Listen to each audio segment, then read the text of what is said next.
Selamat petang, saudara-saudari yang saya kasih dalam Tuhan Yesus. Sebelum kita mulai, saya menghimbau sekali lagi untuk saudara-saudari yang membawa handphone bisa mematikan atau mensarankan handphonenya agar tidak mengganggu jalannya kebaktian. Baik, kita terima kasih. Baik, kita mulai kebaktian kita dengan memuji Tuhan. Tuhan berada di bait sucinya. Tuhan berada di bait sucinya, semua orang di hadapan Tuhan sujudlah,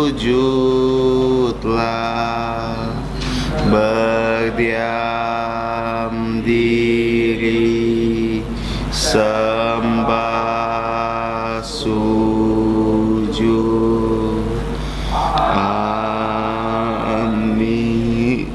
Mari kita bersatu teduh. Dengarlah firman Tuhan dari Mazmur nomor 66 1-4. Untuk pemimpin biduan nyanyian Mazmur. Bersorak-soraklah untuk Allah, hai seluruh bumi. Masyurkanlah kemuliaan namanya. Muliakanlah dia dengan puji-pujian. Katakanlah kepada Allah, betapa dahsyatnya segala pekerjaanmu. Oleh sebab kekuatanmu yang besar, musuhmu tunduk menjilat kepadamu. Seluruh bumi sujud menyembah kepadamu, bermazmur untukmu, memasyurkan namamu. Selah. Amin. Saat teduh selesai, mari kita bangkit berdiri dan memuji Tuhan. Pujian nomor 19. Pujian 19, datang menyembah Raja yang mulia. Datang menyembah Raja yang mulia. 1, 2, 3. Datang menyembah Raja yang mulia. Ku mau memuji tentang kasih-Nya. Sejak dahulu Dialah pelindungku. Ia bertata di sorga penuh mulia. Datang memuji kasih besar-Nya. Terang jubah-Nya, langit tirai-Nya. Allah datang menebus awan gelap. Guntur angin topan tak merintanginya. Ku mau tuturkan kasih rahmat-Nya, tiupan nafas-Nya, pancarkan terang-Nya. Sumber dari bukit turun ke ladang. Ya curahkan hujan, sejukkan bumi. Kuasa-Nya besar, kasih-Nya ajaib. Malaikat sorga memuji Dia. Meski ku rendah, suaraku lemah, namun ku mau puji Tuhan penebus. Mari kita masuk dalam doa. Mari kita berdoa. Tuhan adalah Bapa kami yang bertata di atas kerajaan surga, Bapa dan Tuhan dari Tuhan, Bapa dari Tuhan kami, Juru Selamat kami, Tuhan kami Yesus Kristus. Kami sekali lagi datang dan bersyukur ya Bapa untuk hari ini, hari kudus-Mu, hari perhentian yang Kau telah tetapkan untuk kami, sehingga kami bisa bersama-sama datang ke rumah-Mu untuk memuji dan menyembah nama-Mu. Sekarang kiranya Engkau yang tolong siapkan kami semua supaya layak masuk dalam hadirat-Mu. Kami mohon ampun atas dosa pelanggaran kami yang kami lakukan sepanjang minggu ini, dan kiranya Engkau yang memimpin jalannya kebaktian ini dari awal, pertengahan hingga akhirnya. Ampuni kami akan dosa pelanggaran kami berdoa dan bersyukur hanya di dalam nama Putra-Mu Tuhan kami Yesus Kristus yang telah mengajarkan kami bersama-sama doa Bapa kami. Mari kita ucapkan bersama-sama. Bapa kami yang di surga, dikuduskanlah nama-Mu, datanglah kerajaan-Mu, jadilah kehendak-Mu di bumi seperti di surga. Berikanlah kami pada hari ini makanan harian kami, dan ampunilah kami akan kesalahan kami, seperti kami juga mengampuni orang yang bersalah kepada kami. Dan janganlah membawa kami ke dalam pencobaan, tapi lepaskanlah kami dari yang jahat, karena Engkau-lah yang mempunyai kerajaan dan kuasa dan kemuliaan sampai selama-lamanya. Amin. Gloria Patria.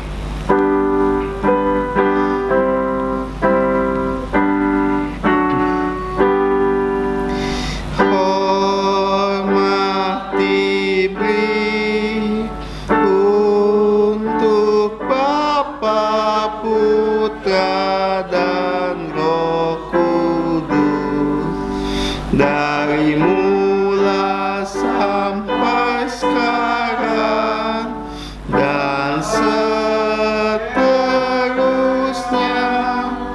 termulia. Amin. Amin. Saudara-saudari dipersilakan duduk. Mari kita membuka Alkitab kita dari 1 Korintus pasalnya yang ke-6 ayat 12 sampai 20. 1 Korintus pasal 6 12 sampai yang ke-20. Kita akan baca secara bertanggapan. Nanti ayat terakhir kita akan baca bersama-sama. 1 Korintus pasal yang ke-6 ayat 12 sampai 20. Saya akan mulai. Lembaga Alkitab Indonesia memberikan judul nasihat tentang percabulan. Segala sesuatu halal bagiku, tetapi bukan semuanya berguna. Segala sesuatu halal bagiku, tetapi aku tidak membiarkan diriku diperhamba oleh sesuatu apapun. Dan adalah untuk perut dan perut untuk makanan, tapi kedua-duanya akan dibinasakan Allah. Tetapi tubuh bukanlah untuk percabulan, melainkan untuk Tuhan, dan Tuhan untuk tubuh. Allah yang membangkitkan Tuhan akan membangkitkan kita juga oleh kuasa-Nya. Tidak tahukah kamu bahwa tubuhmu adalah anggota-anggota Kristus? Akan kuambilkah anggota Kristus untuk menyerahkannya kepada percabulan? Sekali-kali tidak. Atau tidak tahukah kamu bahwa siapa yang mengikat dirinya pada perempuan cabul menjadi satu tubuh dengan dia? Sebab demikianlah kata Nas, keduanya akan menjadi satu daging. Tapi siapa yang mengikatkan dirinya pada Tuhan menjadi satu roh dengan dia. Jauhkanlah dirimu dari percabulan. Setiap dosa lain yang dilakukan manusia terjadi di luar dirinya, tetapi orang yang melakukan percabulan berdosa terhadap dirinya sendiri. Atau tidak tahukah kamu bahwa tubuhmu adalah Roh Kudus yang diam di dalam kamu, Roh Kudus yang ada peroleh dari Allah, dan bahwa kamu bukan milikmu sendiri? Sama-sama. Sebab kamu telah dibeli dan harganya telah lunas dibayar. Karena itu muliakanlah Allah dengan tubuhmu. Amin. Kita bersyukur atas pembacaan firman Tuhan. Kita akan selalu diberkati Tuhan untuk setiap kita yang membaca, merenungkan, dan melakukan firman-Nya setiap hari. Kita akan menyambut dan juga mempersiapkan diri kita untuk perjamuan kudus. Kita akan memuji Tuhan 166, Salib Hina.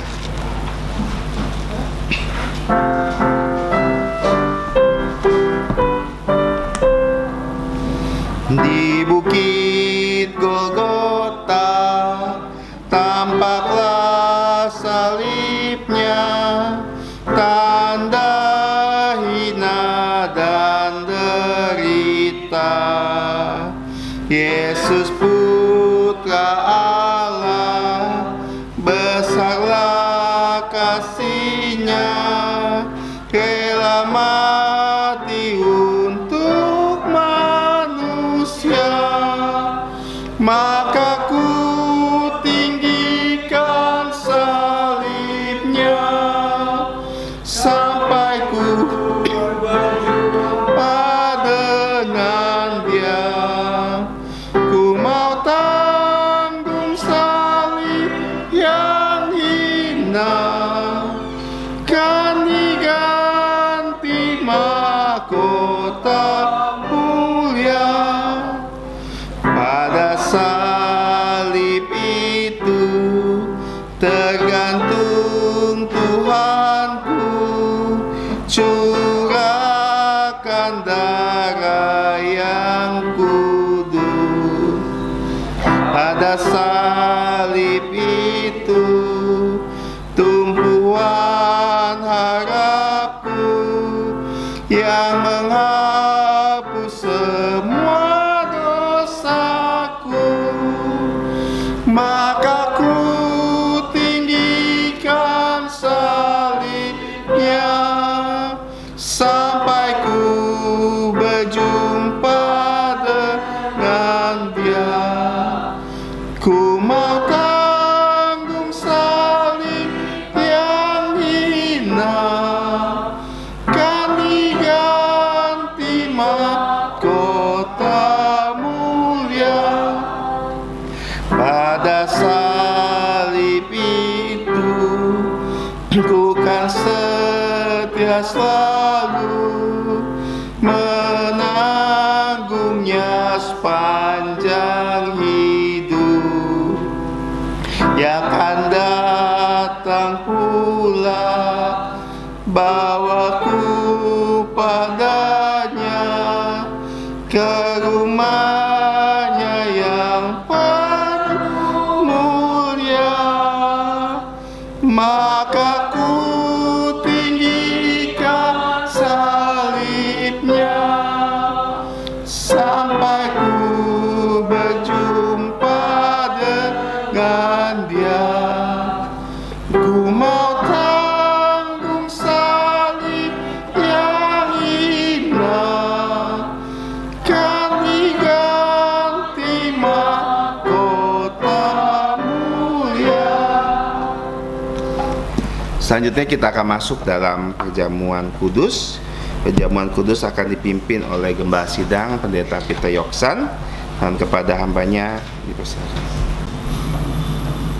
Mari kita membuka Alkitab dari Injil Markus pasal 14 ayat 22 sampai 25 dan ayat 26. Kita akan membaca bersama-sama. Markus 14 22 sampai 25 dan bahkan 26.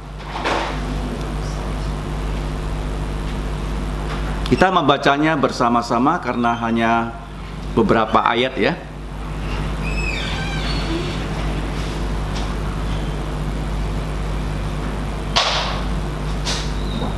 Kalau sudah terbuka Alkitab kita semua, mari kita bersatu suara membacanya. Demikianlah bunyi firman Tuhan. 3, 2, 1. Dan ketika Yesus dan murid-muridnya sedang makan, Yesus mengambil roti, mengucap berkat, memecah-mecahkannya, lalu memberikannya kepada mereka dan berkata, "Ambillah, inilah tubuhku." Sesudah itu ia mengambil cawan, mengucap syukur, lalu memberikannya kepada mereka, dan mereka semuanya minum dari cawan itu. Dan ia berkata kepada mereka, "Inilah darahku darah perjanjian yang ditumpahkan bagi banyak orang. Aku berkata kepada kamu, sesungguhnya aku tidak akan minum lagi hasil pokok anggur sampai pada hari aku meminumnya, yaitu yang baru dalam kerajaan Allah. Sesudah mereka menyanyikan nyanyian pujian, pergilah mereka ke Bukit Zaitun. Amin. Mari kita berdoa. Bapa kami di surga, sungguh kami bersyukur karena melalui Tuhan Yesus Engkau melepaskan kami dari belenggu dosa dan juga danau api yang kekal, sehingga kami dapat diangkat menjadi anak-anak-Mu melalui pengorbanan Tuhan Yesus selama Dia hidup di muka bumi, dan bahkan Dia mati untuk dosa kami di atas kayu salib. Kami bersyukur untuk darah perjanjian baru yang Tuhan Yesus sudah tumpahkan di atas kayu salib. Hanya dengan darah Tuhan Yesus saja dosa kami bisa dihapus. Ampunilah kami ya Bapa akan semua dosa kami yang sudah kami lakukan di dalam pikiran, perkataan dan perbuatan.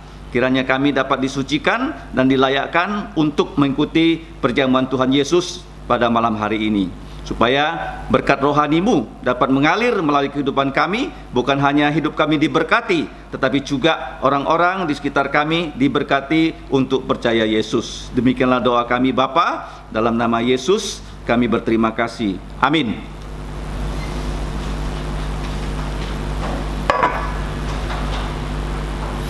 Seperti firman Tuhan yang tadi kita baca, Tuhan Yesus Dia mengambil roti yang tak beragi.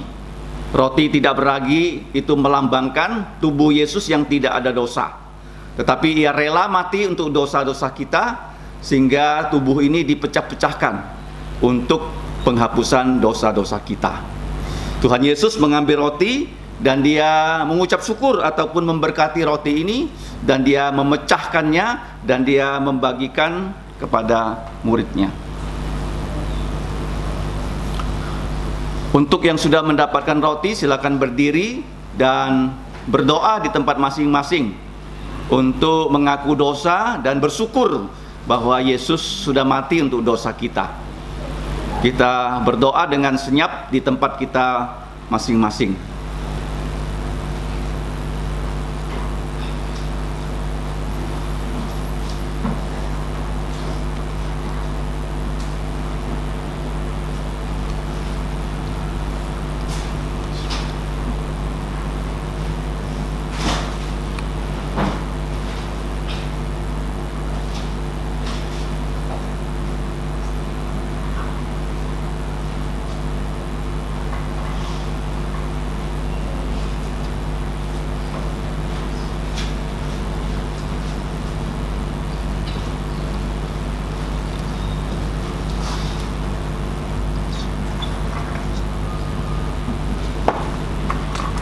Adakah di antara saudara-saudari yang belum mendapatkan roti?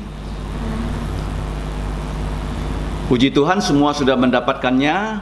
Mari kita memakan roti ini yang melambangkan tubuh Yesus yang tidak ada dosa, yang sudah disalib untuk dosa-dosa kita. Mari kita terima dengan ucapan syukur.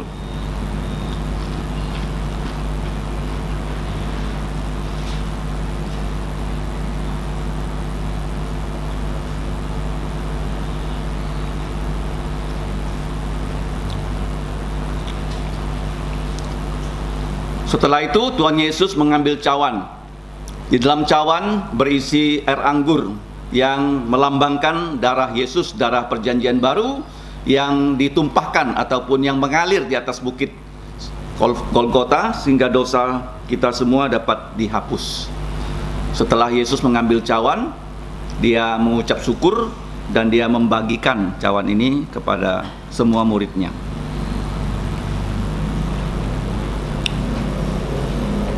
Mari kita di tempat masing-masing kita berdoa. Kita juga mau menyerahkan keluarga kita yang belum percaya Yesus, supaya Bapa di sorga berbelas kasihan, supaya mereka bisa sekali lagi mendengarkan Injil Yesus dan tergerak lubuk jantungnya dan mau percaya Yesus, mau bertobat, mau mengaku dosa. Dan kita juga berdoa untuk diri kita sendiri supaya kita dikuatkan, tetap setia, hidup kudus sesuai dengan firman Tuhan untuk menantikan kedatangan Yesus kedua kali.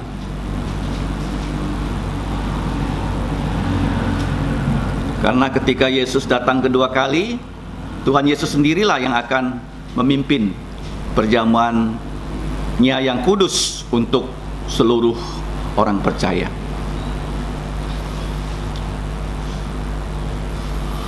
Adakah yang belum mendapatkan cawan? Kita bersyukur semua sudah mendapatkannya. Mari kita terima cawan ini yang di dalamnya berisikan air anggur, melambangkan darah Yesus. Hanya dengan darah Yesus dosa manusia bisa diampuni. Mari kita terima dengan ucapan syukur.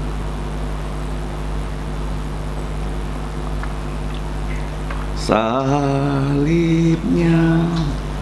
salibnya, selama mulia, dosaku disucikan oleh darah Yesus. Amin. Silakan duduk. Kita bersyukur kita bisa mengikuti perjamuan kudus. Kita akan melihat ayat hafalan hari ini. Bisa kita lihat di buletin gereja. Dari 1 Korintus pasal 6 ayat 12. Kita akan hafalkan sebanyak 3 kali.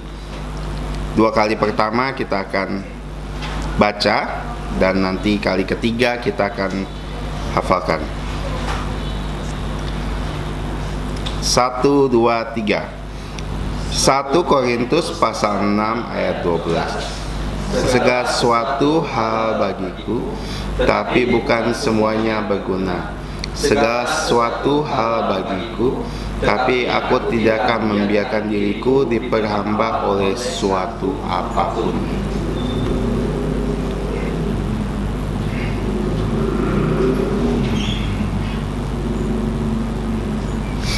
Oke, kita baca sekali lagi. 1, 2, 3. 1 Korintus pasal 6 ayat 12. Segala sesuatu halal bagiku, tetapi tidak semuanya berguna. Segala sesuatu halal bagiku, tapi aku tidak akan membiarkan diriku diperhamba oleh suatu apapun. Kita ambil waktu sejenak untuk menghafalkan ayat ini.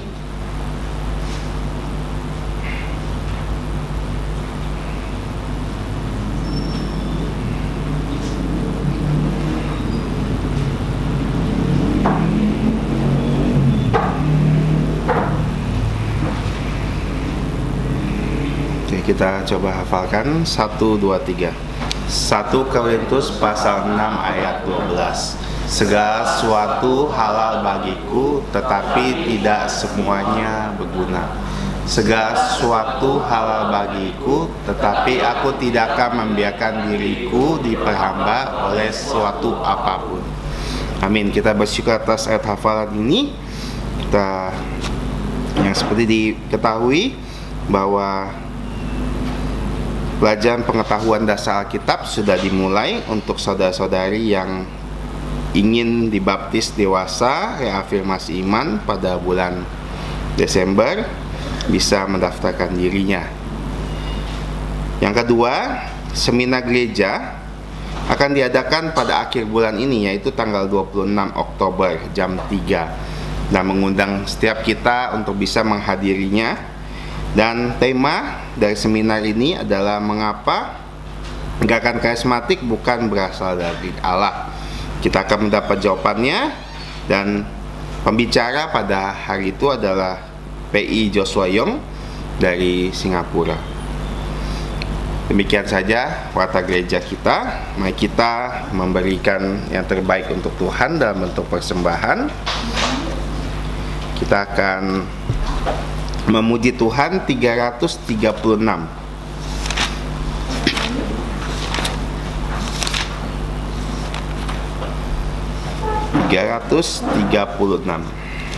Pakailah waktumu. Untuk kolektor akan dibawakan oleh saudari Lucy.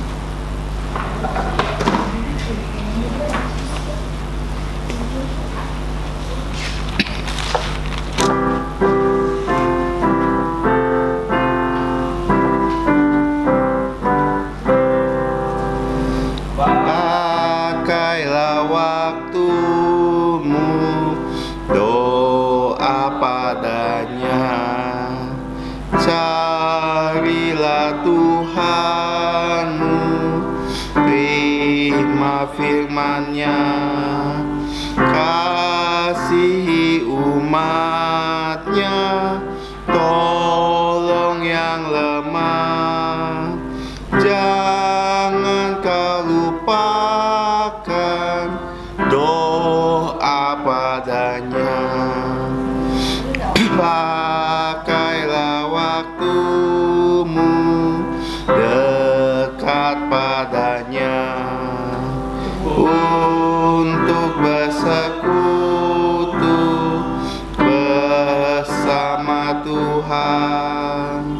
Pandanglah wajahnya, lebih mirip Dia. Nyatakan kasih-Mu dalam hidupmu.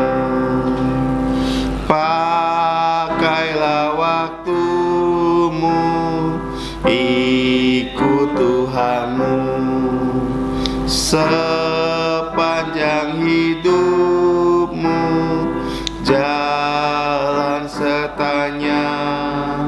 Suka atau duka, tetap ikut Dia.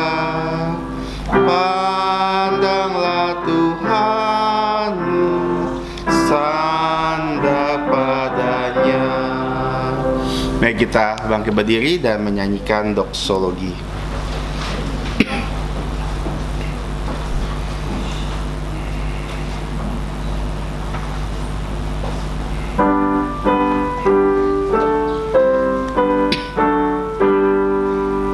Puji Allah sumber berkat, puji Dia semua ciptaannya, puji Dia para malaikat, Bapa, Putra, dan Roh Kudus.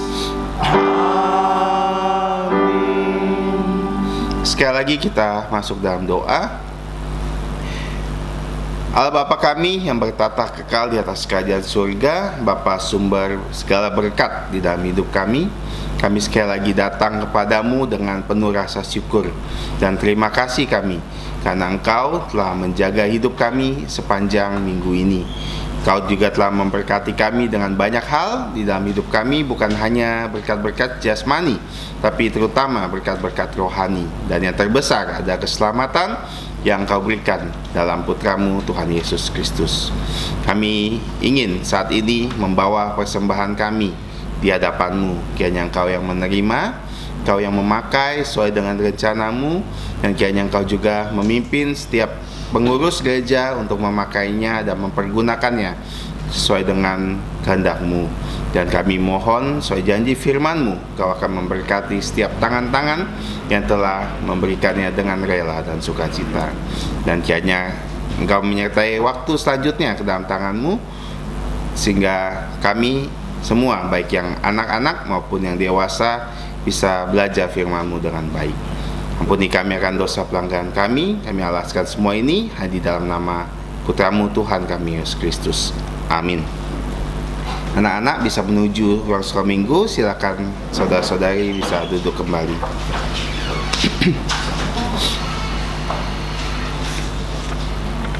Selanjutnya kita akan sama-sama merenungkan firman Tuhan, dan yang akan menyampaikan firman Tuhan hari ini adalah Gembala Sidang Pendeta Peter Yoksan dengan tema Yesus dapat membebaskan kita dari semua kecanduan. Waktu dan tempat kami persilakan kepada hamba-Nya. Saudara-saudari di dalam Tuhan Yesus Kristus yang saya kasihi, selamat malam. Mari kita membaca dari 1 Korintus 6 ayat 19 dan 20. Kita baca bersama-sama.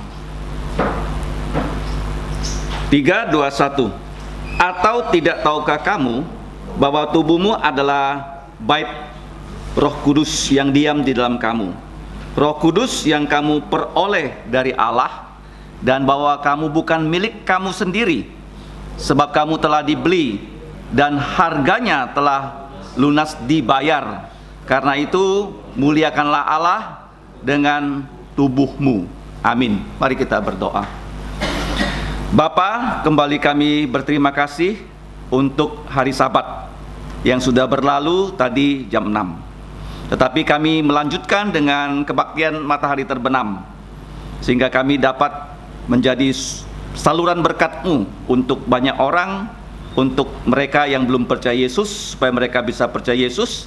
Untuk yang sudah percaya Yesus, kerohanian mereka semakin terbangun, dan kami semakin efisien dalam melayani Engkau. Sekarang kami mau belajar firman-Mu, kiranya Engkau menolong kami semua menjadi penerima firman-Mu, perenung firman-Mu, pelaksana pewarta firman-Mu, hanya untuk memuliakan nama-Mu saja.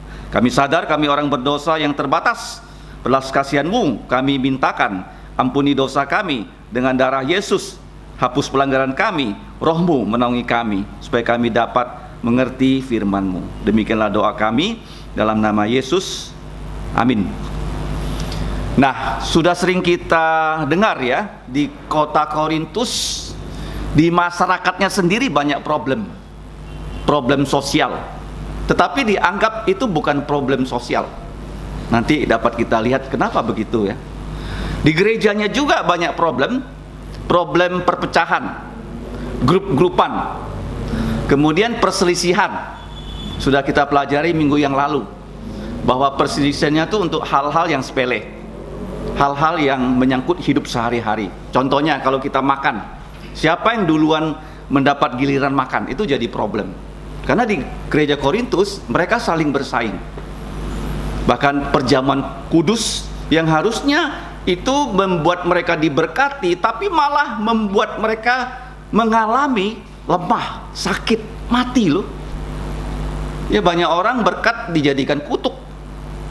Nah, kalau kita lihat firman Tuhan yang tadi kita baca dari ayat 12 sampai 20, merupakan bagian yang tidak gampang untuk dimengerti kalau kita hanya selintas ya, mengerti tanpa ya membanding-bandingkan ayat ini dengan ya kondisi yang ada di gereja Korintus dan dengan firman Tuhan itu sendiri. Mari kita lihat. Ada 4 hal. Yang pertama, Rasul Paulus mengeluarkan yang namanya hipotesa. Kalau kamu belajar ya di sekolah, hipotesa itu harus dites. Kalau ilmu ekonomi namanya ya, paribus seritus ya. Itu artinya ilmu ekonomi akan berlaku kalau situasinya normal. Kalau tidak normal seperti COVID, ya kan? Semua restoran tutup. Nah, seperti ilmu fisika juga. Air itu dikatakan mendidih di rumah kita 100 derajat sudah mendidih ya. Tapi ini tidak selalu 100 derajat. Kalau kamu bawa di puncak Gunung Himalaya yang tekanannya di bawah 1 atmosfer, tidak sampai 100 derajat air sudah mendidih loh.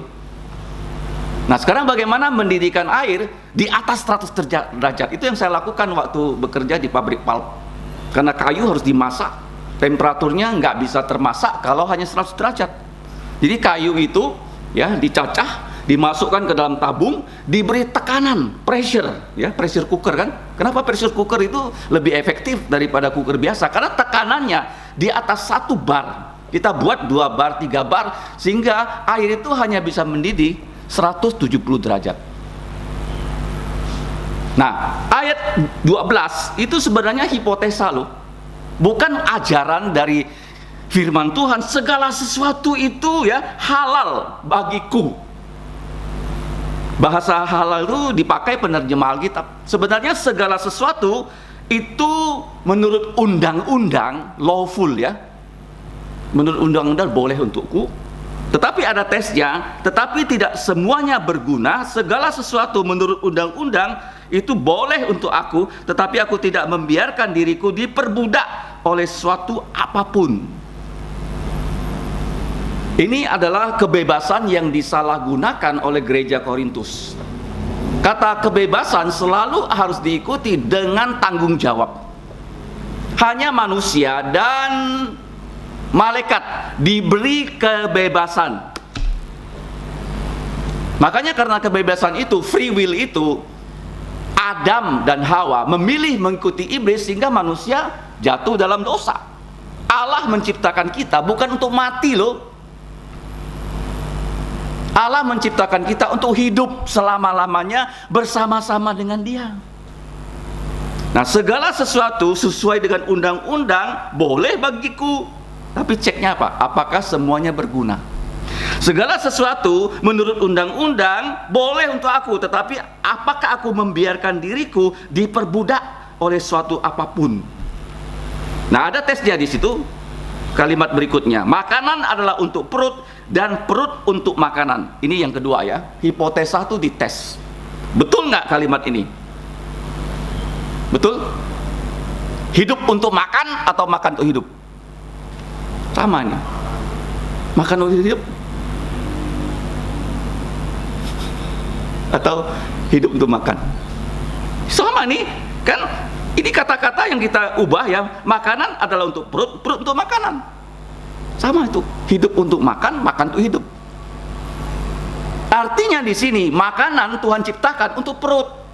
Bukan kamu diciptakan untuk makan. Nanti akan saya jelaskan ya. Ada beberapa kecanduan yang dikatakan hanya Yesus yang bisa membebaskan kita dari semua kecanduan. Kita semua ada kecanduan tuh, cuma levelnya beda.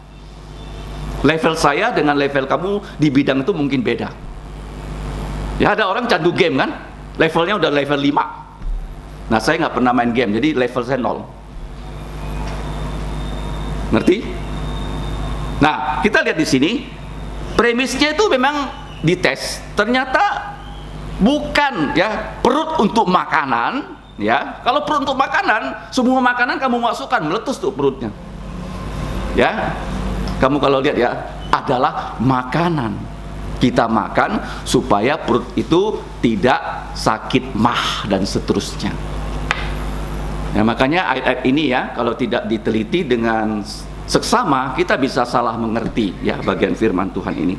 Nah, kemudian dia mengatakan di sini yang selanjutnya, kedua-duanya akan dibinasakan oleh Allah, tetapi tubuh, nah baru dia bilang ya, tubuh itu yang kita punya bukan untuk percabulan, melainkan untuk Tuhan. Nah, ini yang berikutnya ini boleh bolak-balik ya.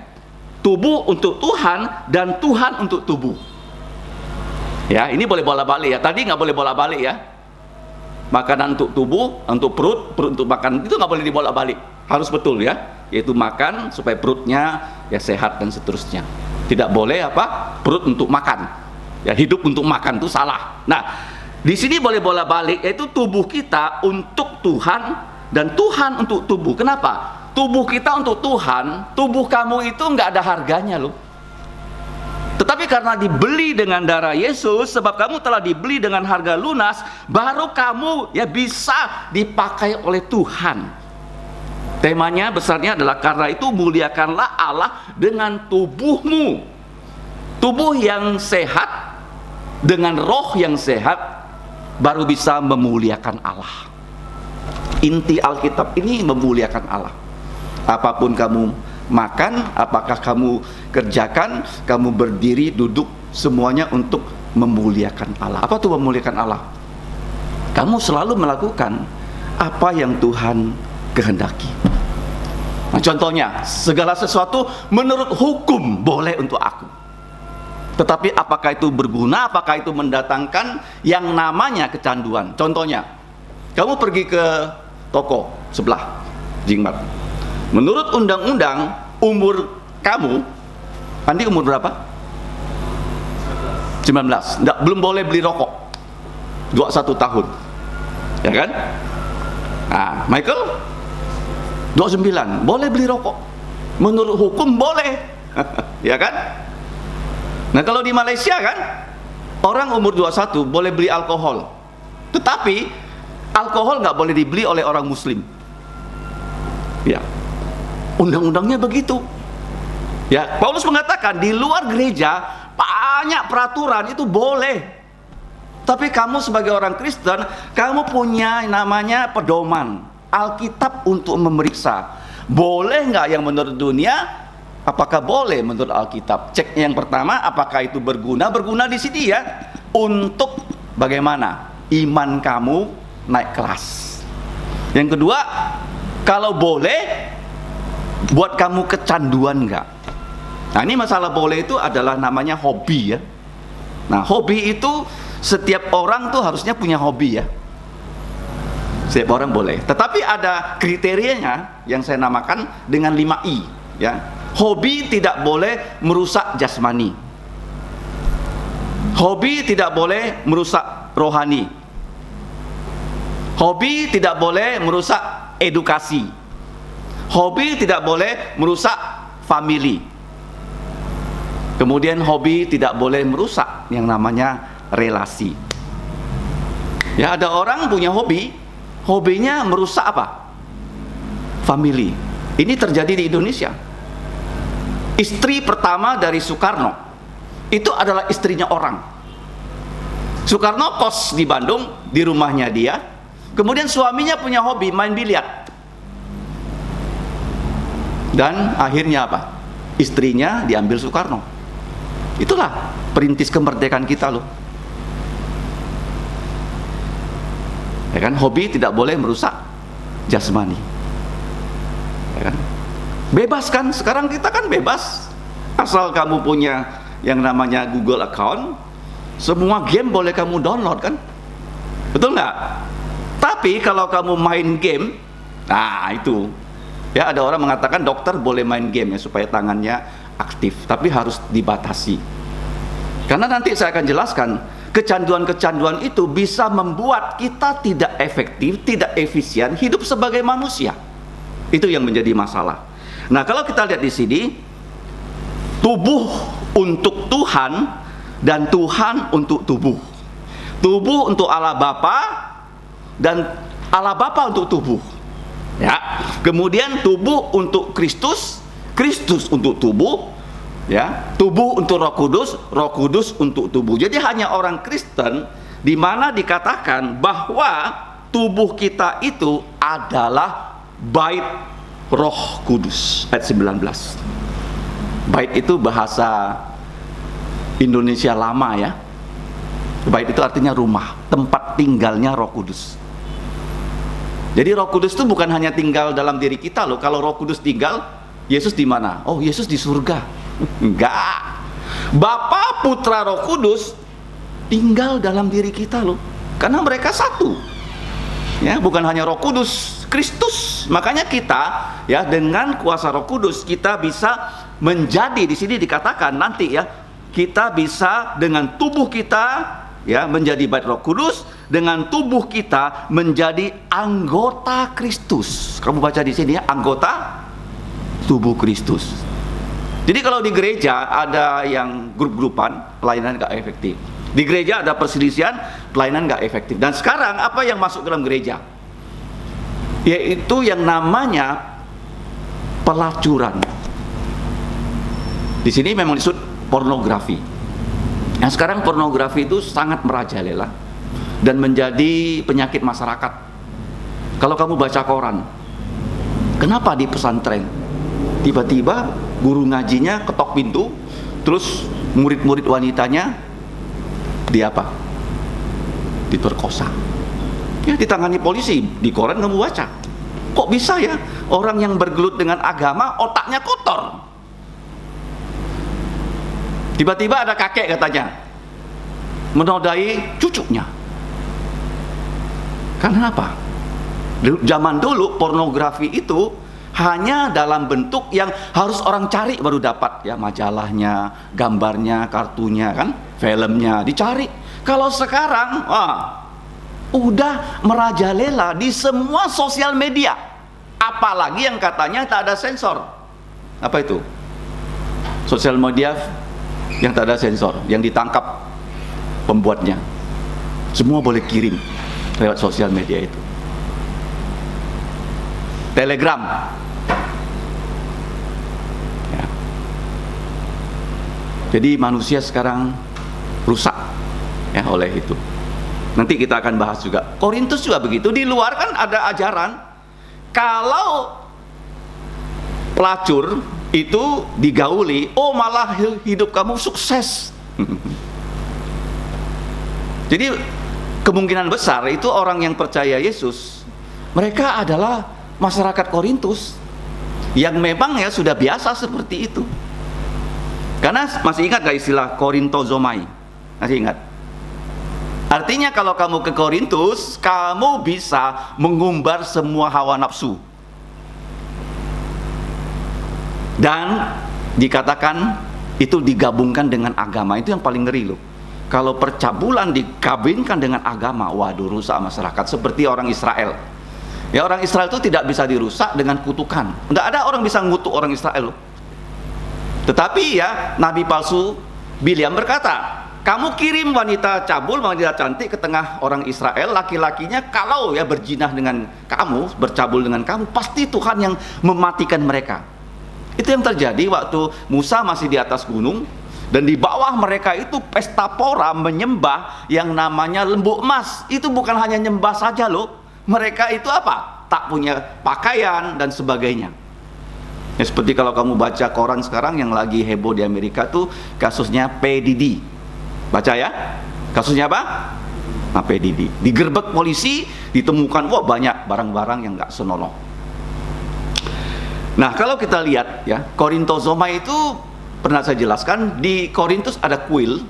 Kuilnya itu dikatakan pada siang hari dilayani oleh banyak wanita sebagai imam wanita. Dan dikatakan kalau kamu datang ke kuil menyembah berhala dewa-dewi, kamu akan diberkati. Dan tambah kalau malam kamu datang lagi ya, berjinah, bercabul dengan pelacur-pelacur di kuil itu, kamu tambah diberkati. Maka itulah kota Korintus. Dan seperti itulah masalah masuk dalam gereja.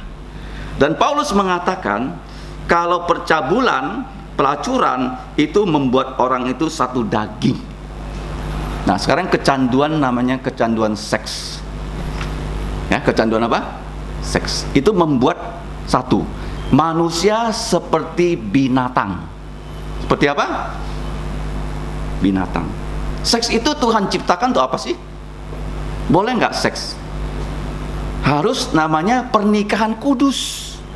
Jadi prianya, wanitanya sama-sama kudus ya. Sebelum mereka menikah tidak boleh ada hubungan suami istri. Jadi yang kalau pacaran itu harus jaga-jaga loh, jangan pegang-pegangan, nanti konslet, bahaya. Ya. Yang berikutnya kalau kita lihat, pernikahan itu Tuhan buat antara Adam dengan Hawa untuk prokreasi, supaya mereka beranak cucu dan memenuhi bumi. Kudus ya, maka disebut holy matrimony, pernikahan kudus. Nah, sekarang kalau kita lihat ya, percabulan membuat manusia seperti binatang.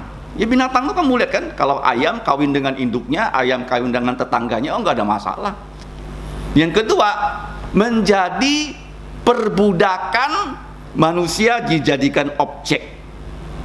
Objek. Kalau kamu lihat kenapa ya seorang itu menjadi orang menjual diri, biasanya mereka itu pergi ke desa-desa yang miskin, mereka itu paksa mereka ya jadi TKI, sampai di Malaysia, sampai di Arab, itu bukan jadi TKI tapi dijadikan orang yang jual diri, perdagangan manusia ya kan?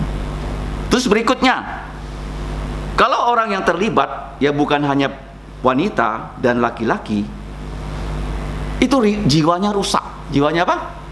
Rusak. Karena ya mereka mengumbar nafsu. Yang keempat, hubungan seperti itu pasti membuat apa? Penyakit. Makanya sekarang ada dokter ya, dokter apa? Kulit dan kelamin. Ya kan?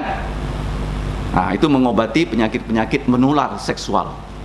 Ya, termasuk kenapa ada penyakit AIDS. Itu hubungan yang tidak senonoh antara kaum homo ya, sehingga timbul yang namanya penyakit AIDS ya, itu jutaan. Kemudian karena seks di pernikahan itu untuk menghasilkan keturunan, jadi orang yang berzina seperti ini mungkin saja mereka hamil di luar nikah. Dan apa yang berikutnya merusak? Pengguguran kandungan, membunuh bayi-bayi yang tak ada dosa. Itu kalau kamu periksa menurut Dr. To yang menjadi profesor ya ginekologi di Singapura, itu di Singapura tuh dilegalkan ya secara diam-diam menggugur, itu jutaan orang bisa mati. Apalagi sekarang Amerika, calon presiden dari Demokrat mengatakan boleh menggugurkan kandungan. Trump bilang sesuai Alkitab nggak boleh. Itu jutaan orang mati loh. Ya karena bayi itu ya setelah sigot namanya, sel telur bertemu dengan sel jantan, itu sudah manusia. Sudah jadi apa? Manusia. Kalau dimatikan dengan obat, ya ada orang mematikan dengan obat. Karena dia nggak mau hamil, dia tahu hamil, dia minum obat, nggak mati bayinya, lahirnya cacat. Cacat. Ada orang sudah punya anak banyak, dia nggak mau, dia bunuh bayinya.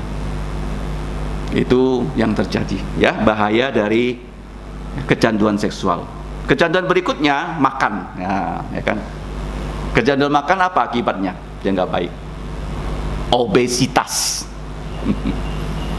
El Nathan dulu punya kawan orang kaya sih di Pontianak. Jadi di rumahnya dia dipelihara pembantu, bapak mamanya sibuk ya. Jadi dia mau makan apapun silakan. Ya mau Kentucky beli, di kulkasnya banyak Coca-Cola. Akhirnya dia pulang berlibur dari Hong Kong, di atas pesawat dia sakit sampai Pontianak camp, masih SD. Obesitas ya, jadi bukan perut untuk makanan ya, makanan untuk perut ya, bukan hidup untuk makan, tapi makan untuk hidup. Hipotesisnya dites ya dengan empiris ya, dengan percobaan. Nah kemudian apalagi kalau makanan itu menjadi masalah, yang sekarang yang sering kita dengar kan di Indonesia, kencing manis ya, anak-anak jajan minuman-minuman kaleng. Dan saya waktu mengantar Ibu Sun, dia mengatakan satu adiknya mati karena mereka dulu punya restoran, kakeknya, dan di restoran itu selalu ada sisa Coca-Cola, sisa 7-Up, sisa makanan. Adiknya tiap malam hantam kencing manis dan mati. Ada jemaat ayah saya di Parit Baru dulu, dia punya anak nikah di Hong Kong, dia pergi ke Hong Kong. Di Hong Kong kan selalu dia minum Coca-Cola tiap hari, pulang kencing manis, sebulan aja loh ya. Jadi kita selalu nasihatkan anak-anak kami, nggak boleh minum es. Nah, kalau Nathan dia ngerti, kalau dia minum es teh tawar ya, harus kontrol kencing manis ya. Kemudian apalagi kolesterol ya, seperti Dokter Jamis ya, dia kan orang berada waktu dia kuliah di Jakarta, dia punya mobil, punya kos, selalu makan yang mewah. Sekarang apa? Kolesterol ya. Kemudian apalagi orang yang suka minum minuman keras, di gereja juga ada, akok namanya, kena liver. Dan apa yang terjadi dengan dia? Dia itu bukan hanya muntah darah, dia berak darah di Sudarso, mati dia ya. Di antara kita ada yang tahu kan akok kan. Jadi semua yang masuk dari mulut itu kalau tidak terkontrol merusak. Makanya dikatakan ya, orang Tionghoa bilang bahwa penyakit datangnya dari mana? Dari mulut ya. Kecanduan seks, kecanduan makanan, sekarang kecanduan ini tangan, mata, kaki, hobi ya. Seperti main game itu kecanduan apa? Tangan. Kalau kecanduan game, apa yang terjadi dengan dia? Waktunya habis. Harusnya dia belajar, dia main game. Harusnya pintar, dia apa? Bodoh. Ada tuh, saya dengar orang, saya jadi rasanya nggak masuk akal. Orang mengatakan banyak yang masuk ke ITB nggak lulus, padahal yang bisa masuk ITB itu orang-orang top loh.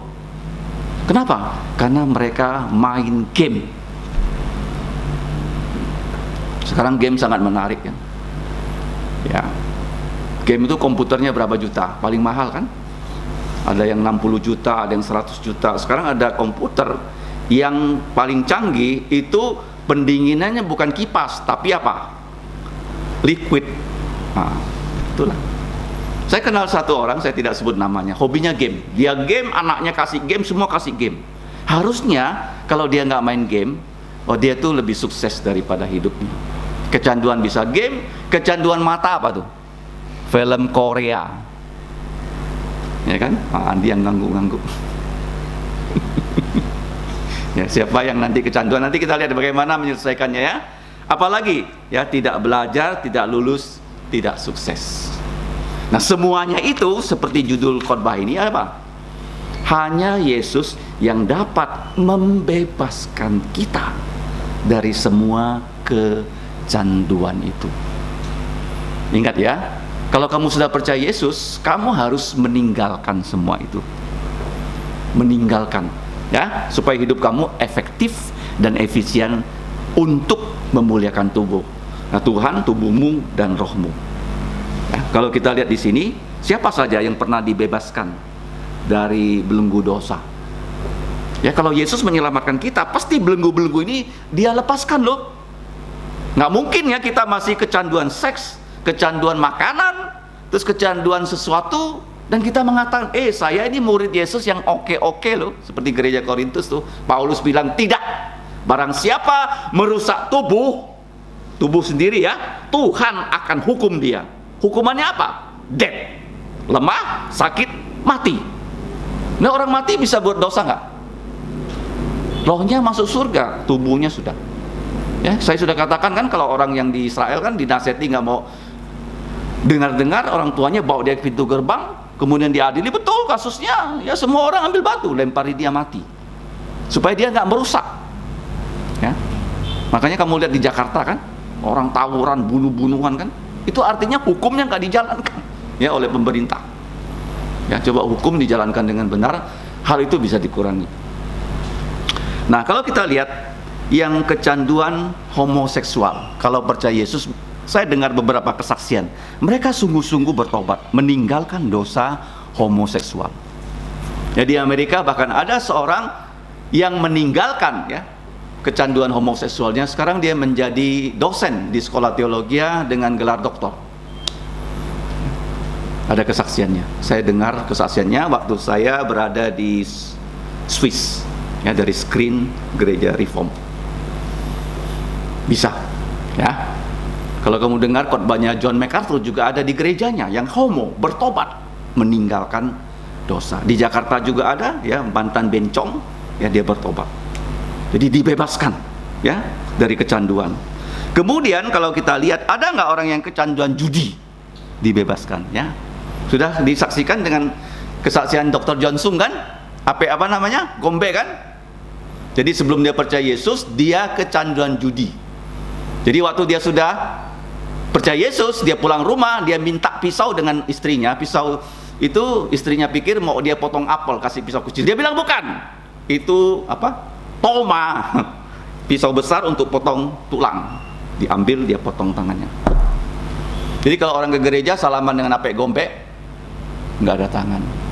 Jadi kawan-kawannya ngetes, ayo kok apek gombe dulu guru kita judi yang ngajak kita judi nih, kok dia udah nggak datang-datang. Mereka bertaruh ya, semua kalau penjudi itu ditaruh-taruhinnya, ya kan?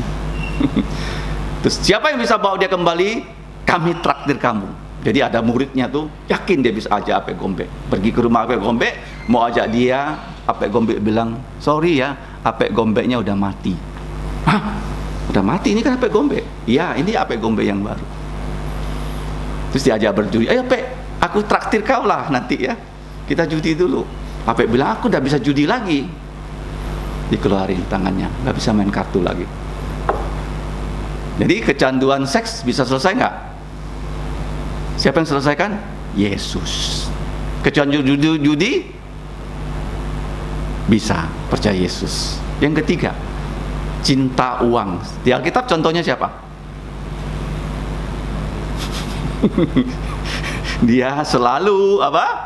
Memungut lebih daripada yang seharusnya dia pungut, sehingga dia kaya. Makanya dia bilang ya, separuh hartaku aku jual, aku kasih orang miskin. Dia nggak pernah jual semua loh. Kenapa? Karena ada yang dia tipu. Dia bilang separuh lagi, kalau ada orang yang saya pernah tipu datang kepada saya ganti 4 kali lipat. Orang itu namanya Sakius. Ya, jadi kita berharap ya, gereja kita dan kita sendiri, ya kamu tahu diri kamu kecanduan yang mana ya, harus bagaimana dilepaskan. Oke, kalau bisa zero ya. Tapi kalau misalnya kamu bilang, oh nggak bisa, saya masih main game ya, seleksilah gamenya yang bagus ya, jangan lebih daripada waktu yang tidak selanjutnya. Karena game itu mesin tuh, kamu nggak akan menang lawan mesin. Ya kan, kamu bisa main 3 jam, bisa 5 jam, nggak terasa, seperti hobi nonton ya, tak terasa kan. Film berapa jam? 1 jam lebih, tapi terasa nggak? Tiba-tiba habis, ya kan? Itu namanya membuat kita nina bobo ya. Tetapi bisa nggak kecanduan itu kita alihkan dengan kecanduan apa? Firman-Nya. Nah itu bisa nggak? Tiap hari mau baca firman, tiap saat mau baca firman. Jadi alihkan ya hal-hal yang kita hobi di luar dengan kita cinta firman Tuhan. Sebagai penutup, coba baca Mazmur 1. Berbahagialah orang ya yang kesukaannya merenungkan firman Tuhan siang dan malam. Ayat 2.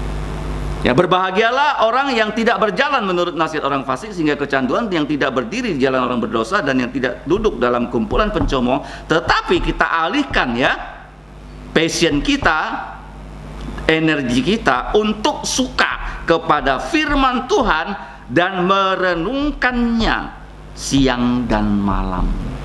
Artinya ya, ada waktu buka firman, ada waktu buka firman, bukan ada waktu buka handphone, ada waktu celakalah kita, nggak bisa menjadi saksi Yesus yang efektif. Ada waktu apa? Buka firman, ada waktu baca firman, ada waktu menyanyi, ada waktu berdoa, baru kamu maju dan orang di sekitar kamu juga ikut maju. Gereja kan seperti apa? Api unggun kan? Kalau semuanya melempem, semuanya melempem. Kalau satu mulai menyala, yang lain ikut menyala. Contohnya apa? Kebaktian doa kan udah mulai banyak, kebaktian juga mulai apa? Banyak. Kalau di sini juga ya. Jadi ada 4 hal ya. Satu apa? Ada hipotesa. Segala sesuatu sesuai hukum boleh, tapi tesnya apa? Berguna nggak? Membuat kita kecanduan nggak? Tes berikutnya, apakah betul hidup untuk makan atau makan untuk hidup? Perut untuk makanan atau makanan untuk perut? Ya, artinya apa? Makan untuk hidup.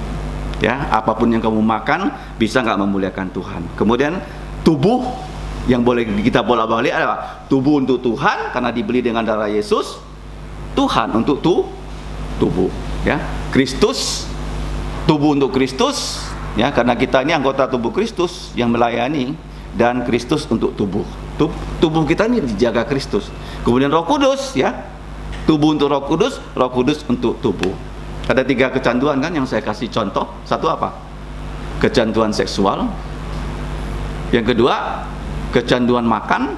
Yang ketiga, kecanduan yang lain. Bagaimana cara menghilangkannya, membebaskannya? Hanya dengan darah Yesus. Dia bisa bebaskan kita dari segala belenggu, sehingga apa? Tubuh dan roh kita adalah untuk memuliakan Tuhan. Ya, segala sesuatu, setiap saat kita selalu mau dekat dengan Tuhan, dengan firman-Nya, dengan doa, dengan pujian dan pelayanan. Mari kita berdoa. Bapa, kami berterima kasih untuk nasihat dari firman-Mu. Kami mohon Engkau menolong kami untuk membebaskan kami dari semua kecanduan perbudakan, sehingga kami bisa berguna untuk memuliakan nama-Mu. Tolonglah semua saudara-saudari, baik yang masih sekolah, yang sudah bekerja, yang melayani, sehingga hidup kami betul-betul efektif, yaitu Engkau memakai tubuh kami, roh kami untuk melaksanakan rencana-Mu di bumi. Tolonglah kami semua, ampuni dosa kami dalam nama Yesus. Amin.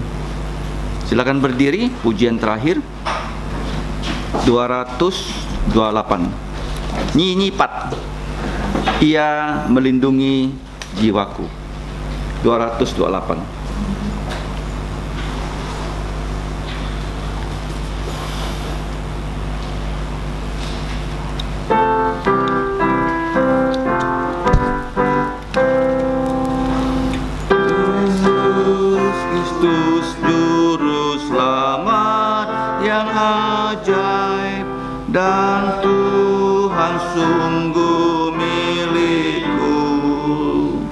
Ya genggamku dalam tangan yang teguh, dan bawa ke sungai teduh.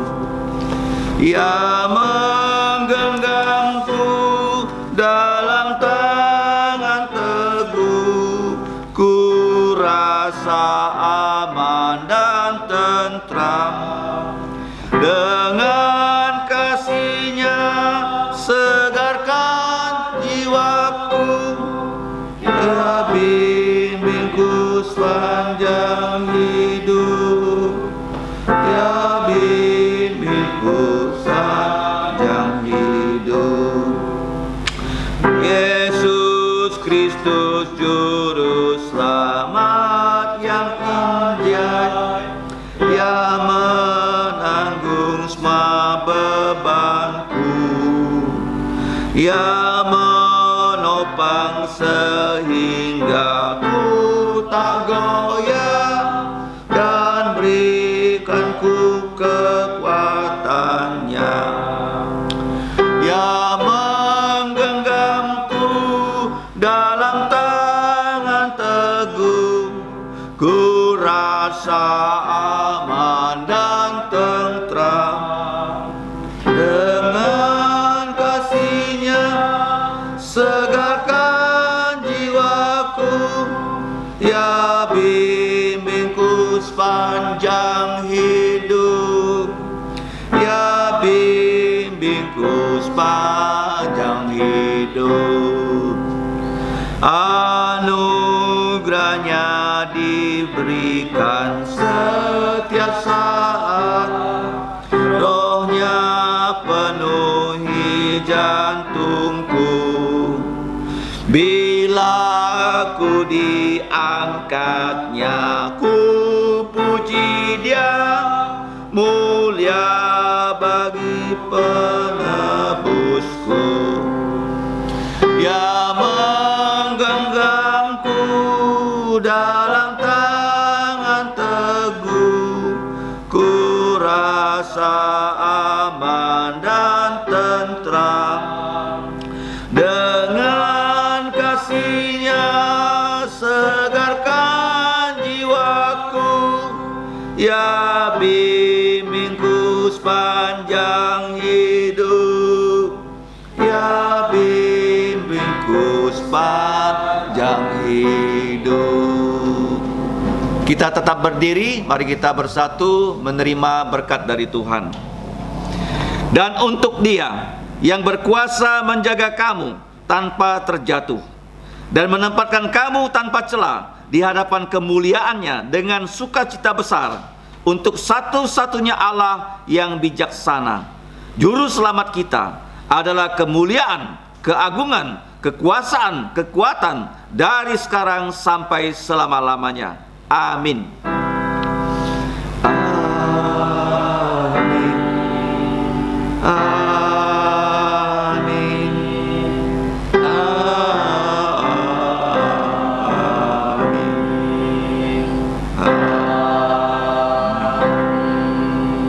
Silakan duduk, doa teduh. 424, Tuhanmu memberkatimu dan melindungimu.